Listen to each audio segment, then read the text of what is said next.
Arus dukungan terus mengalir deras bagi pasangan calon gubernur dan wakil gubernur Bali nomor urut 1, Wayan Koster dan Cooke Arte Ardana Sukawati, dan dukungan itu kali ini datang dari masyarakat di Kelurahan Kesiman, Denpasar Timur.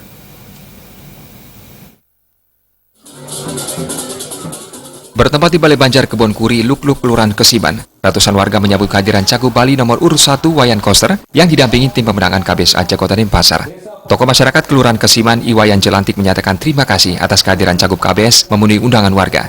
Jelantik mengatakan, Wayan Koster merupakan figur yang benar-benar telah membuktikan kerjanya sebagai wakil rakyat di pusat selama 3 periode. Salah satu bukti nyata kinerja Wayan Koster adalah Balai Banjar Kebon Kuri Luk-Luk ini. Balai Banjar ini merupakan buah tangan perjuangan Wayan Koster sebagai anggota DPR RI yang telah berjuang dan membuktikan janjinya membantu Kelama Banjar Kebon Kuri Luk-Luk untuk memiliki Balai Banjar yang representatif. Kami berani menjadikan Balai Banjar ini menjadi pertemuan tatap muka karena bantuan yang diberikan pembangunan Wadilan ini adalah dari yang difasilitasi di Dinas Kebudayaan Pusat.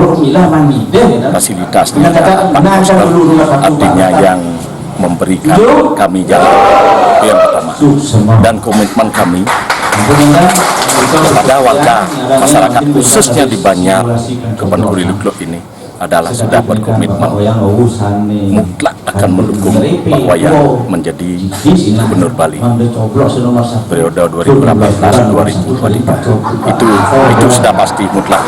Makanya kami berusaha untuk di Kelurahan Kesiman, mudah-mudahan kami bisa memenangkan apa yang diharapkan oleh Pak Wayan. Lebih dari 50%. Di hadapan Cagup KBS, Iwayan Jelantik melaporkan kader Banteng Moncong Putih bersama relawan dan parpol pendukung terus bergerak bersama masyarakat untuk memenangkan KBS Aceh menduduki kursi Bali 1 dan Bali 2 periode 2018-2023.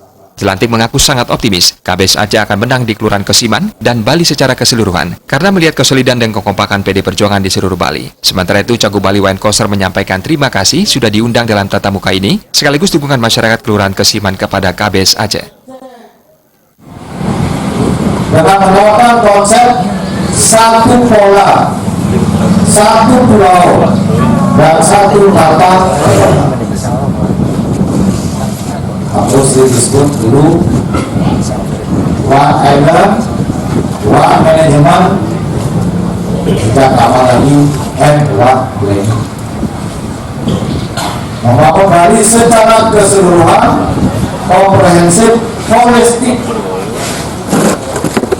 dengan konsep besar namun sakirti lokal, yang artinya memelihara, melestarikan, menjaga kesucian dan keharmonisan alam Bali beserta isi.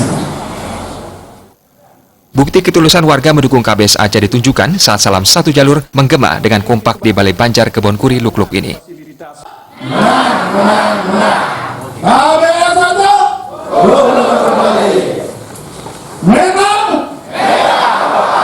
Humas PD Perjuangan melaporkan.